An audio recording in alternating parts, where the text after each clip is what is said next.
Yan, talong mga kaibigan. Ihaw ko to. Sasamahan ko ng titimplahan ko ng kamatis. Ayan. Bali, ihaw ang kinalabasan nito. Dahil nakalagay sa tray, yan, ganyan. Ihaw ko yan dito sa range. Lalagyan ko ng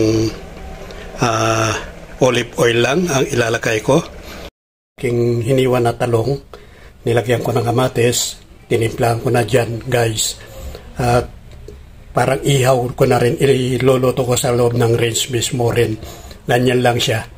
Lalagyan ko lang ito ng olive oil at saka toyo.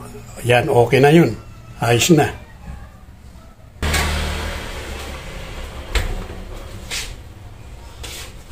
Tapos bobot-bot ko tong kamatis na iniwa ko dito sa talong.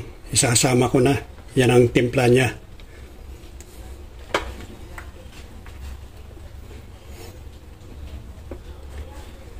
Ihaw to.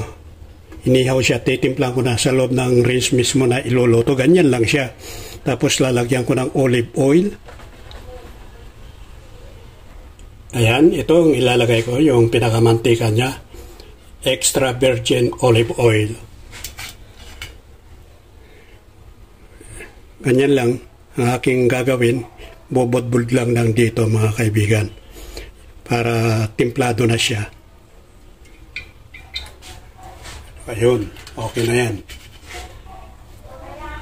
Yan. Ilalagay ko na sa loob ng rinse.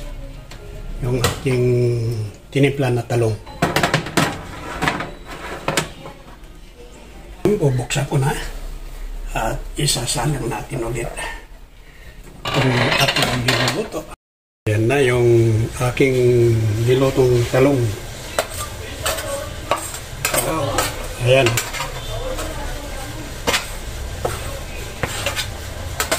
Itong luto na. Inihaw na talong. Parang prinito style siya.